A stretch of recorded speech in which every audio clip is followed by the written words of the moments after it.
Australia is renowned around the world for its diverse plethora of animal species. Located just an hour from Brisbane and overlooking the Gold Coast, Tamborine Mountain is renowned as one of Queensland's hidden treasures. The mountain's tranquility, picturesque hinterland, and charming atmosphere makes it a truly unique tourist destination. However, it's not just a holiday retreat. In addition to its 7,000 residents, the mountain homes hundreds of different Australian species that live in the vast series of forests. The never-ending urban developments are destroying native Australian animals' habitats, pushing them to the sanctuary of national parks. With Tamborine boasting so much untouched rainforest, the animals have found new homes. However, despite the refuge the mountain provides, these animals are still not safe.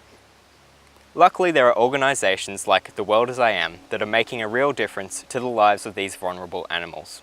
The company's founder and director, Guy Cooper, is strongly passionate about this cause. Guy, thanks for your time. So, when did you start your company, The World As I Am? The World As I Am started about 3 years ago.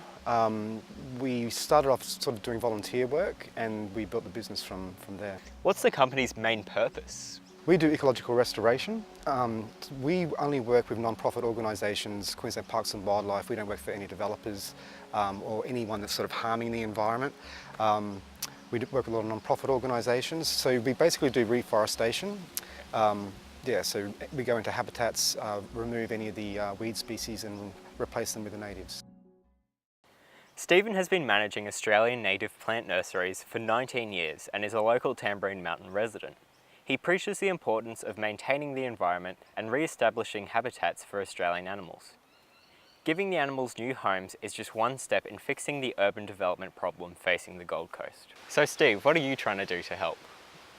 Well, we're trying to help by having as much diversity in our plants as we can. So we collect all our own seed and all of our plants are grown from seed, so there's a lot of genetic diversity within the species. So, and a lot of those plants just won't be grown unless we basically go out and find the seed ourselves.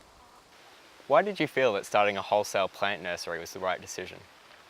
Well, there's a lot of development on the Gold Coast and we could see that it was going to be, like when we started it was very small little industry and now it's grown quite large because of basically the development, and the government has sort of put legislation in place where developers have to basically allow some of the land that they develop to go back to natural bushland. So who do you generally supply plants to?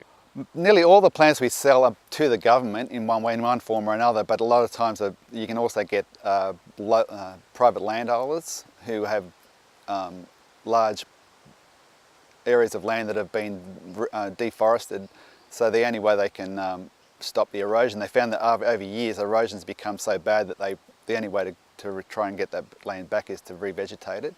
So there's a lot of government funding available for landholders, so ultimately it's the government who's paying for most of the plants. How do you feel about the current urban development affecting native animals? It's basically too much too quickly, and so the land is being stripped back so the animals can't adjust to the environment.